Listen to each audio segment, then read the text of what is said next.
On poursuit l'émission, on va parler de la directive sur la responsabilité des produits défectueux avec mon invité Sylvie Galage-Alvis, associée au sein du cabinet Signature Litigation. Sylvie, bonjour. Bonjour Arnaud. Nous allons faire le point sur la directive relative à la responsabilité du fait des produits défectueux qui date du 23 octobre 2024, publiée en 18 novembre au Journal officiel de l'Union européenne. Mais tout d'abord, pourquoi il était nécessaire d'adapter la directive de 85 sur la responsabilité du fait des produits défectueux? Vous le rappelez vous-même Arnaud, 1985. Donc ça fait 40 ans. Alors j'ai un petit peu plus de 40 ans, donc je ne vais pas dire que c'est une directive qui est vieille, mais il fallait quand même un certain nombre d'évolutions, surtout que vous avez pu le remarquer, les produits ont changé en 40 ans. Bien sûr. Si on regarde des exemples très basiques, on est passé pour écouter de la musique de la cassette au CD, aujourd'hui à la musique en ligne. Quand on parle de téléphone, on avait tous un téléphone fixe chez soi.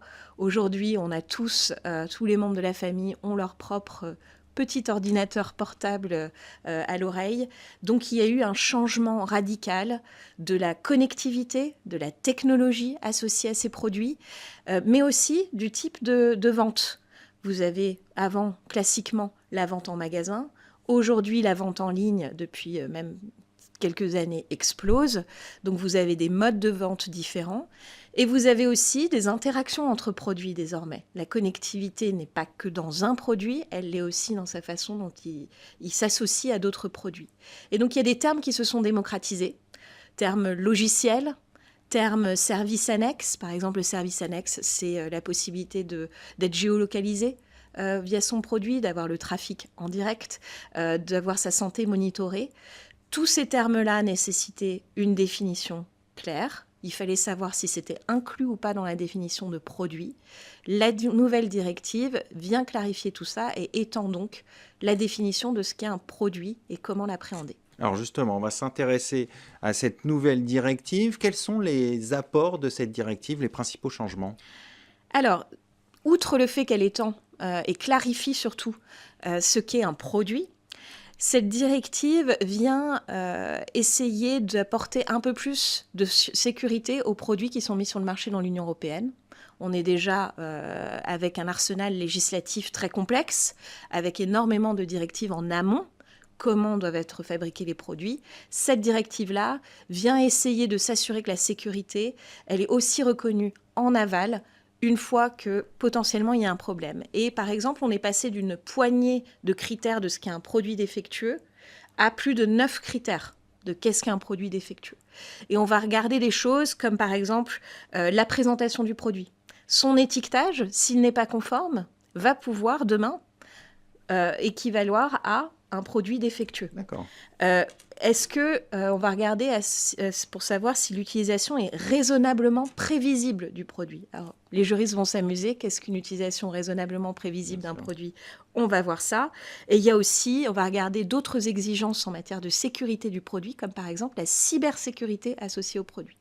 Donc on est déjà dans un changement de paradigme avec une volonté de rendre tout ça plus sécuritaire. Un autre changement majeur, c'est qu'il y a une recherche pour avoir toujours quelqu'un de responsable. Un fabricant qui est situé à l'extérieur de l'Union européenne, il va y avoir tout un mécanisme pour désigner, phase après phase, qui doit être responsable au sein de l'Union européenne pour le consommateur, afin qu'il ne se retrouve pas sans recours possible, en particulier s'il vendait en ligne. On va s'intéresser peut-être aux risques pour les fabricants face à ce nouveau cadre juridique. Quels sont les risques pour les fabricants européens face à ces nouvelles règles? Alors le risque, c'est que leur responsabilité va être reconnue de manière très probable. Tout simplement parce que la directive introduit des nouveaux concepts de procédure inconnus jusqu'ici, qui vont nous donner beaucoup de travail. On va voir ce que ça va donner. Mais il y a notamment l'obligation de divulgation. D'accord. On se retrouve avec un système quasiment de discovery à l'américaine, où à partir du moment où un demandeur va avoir un recours contre un fabricant et va pouvoir démontrer qu'il y a un côté raisonnable à ce recours, il va y avoir une obligation de divulgation de documents de la part du fabricant. D'accord. Et donc c'est une discovery, je dirais même c'est pire, Parce Pourquoi qu'en c'est plus, il y a pire? 2 critères, c'est-à-dire que la divulgation doit se faire de manière accessible, facilement accessible et compréhensible. Donc on ne va pas pouvoir juste envoyer des cartons de documents si on va dans le D'accord, cliché, il va falloir les expliquer, avoir des mémos, avoir quelque chose qui rend l'information accessible et compréhensible. d'accord. L'autre gros danger, c'est le fait que le juge pourra décider si le dossier est excessivement complexe, je cite, eh bien qu'il y aura une présomption de défaut, de lien de causalité et de préjudice. Alors, c'est quoi un dossier excessivement Je complexe? vous le demande, et surtout excessivement complexe pour qui? Pour le juge, pour un expert désigné par le juge, pour les demandeurs, pour le commun des mortels qui n'est pas ingénieur, par exemple, ou médecin pour comprendre un produit, par exemple, pharmaceutique. Je ne sais pas. Et donc là aussi, la crainte qui existe pour les fabricants, c'est d'être condamnés, quoi qu'il arrive, parce qu'un dossier produit est par nature complexe. D'accord. Alors, avec ce nouvel arsenal juridique, est-ce que l'Europe peut devenir une juridiction privilégiée pour les demandes dans le cadre de litiges internationaux? Je pense que oui. Euh, L'Europe ne l'était pas jusqu'ici parce que le montant des dommages-intérêts n'a jamais été aussi élevé que ce qui peut exister, par exemple, outre-Atlantique. Donc c'est vrai qu'il y avait toujours cette tendance à commencer outre-Atlantique pour ensuite venir en Europe.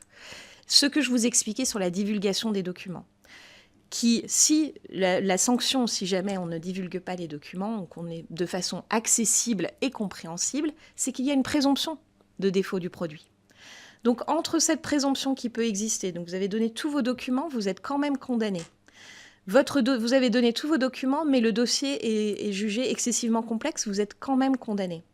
Vous aurez, à mon avis, plus de facilité à avoir une condamnation de l'entreprise en Europe, avec en plus, je pense, un forum shopping entre les différentes juridictions européennes. On va D'accord, débattre qu'est-ce que c'est excessivement complexe. J'imagine que chaque juridiction risque d'avoir quelque chose d'un peu différent. d'accord. Euh, du coup, avoir des juridictions européennes qui reconnaissent la responsabilité d'un fabricant, alors même qu'on a divulgué des informations, alors même qu'on a essayé de se défendre, va être beaucoup plus simple en Europe que ça ne l'est. Je compare toujours à l'outre-Atlantique parce que ça commence très souvent aux États-Unis, au Canada, que ça ne va l'être là-bas. Et ils vont avoir un précédent européen qui va leur permettre de l'autre côté d'avoir moins d'efforts, entre guillemets, pour avoir une condamnation similaire là-bas.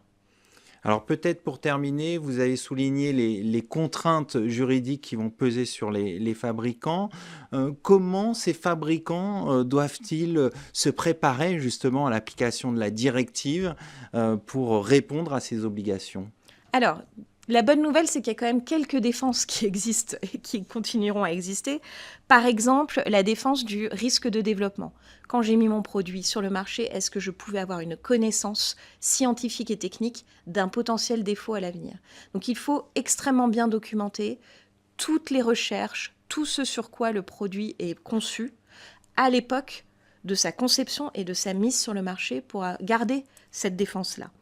Il y a aussi une autre défense qui a été introduite, qui est le fait que ce n'est pas parce que vous avez mis à jour des logiciels, parce que vous améliorez votre produit, qu'il y a forcément un défaut de votre produit antérieurement.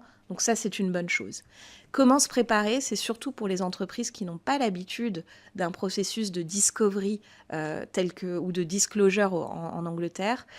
C'est vraiment de garder absolument tous ces documents, d'avoir une politique interne de ce fait, pas de disparition d'emails tous les 3 mois pour alléger les serveurs, etc. C'est vraiment une mise en place d'un process interne pour se préparer à ce type de nouveaux litiges. On va conclure là-dessus. Merci Sylvie Gala-Jalvis. Je rappelle que vous êtes associée au sein du cabinet Signature Litigation. Merci à vous. Tout de suite, l'émission se poursuit. On va parler de dénigrement de la direction par mail ou par téléphone.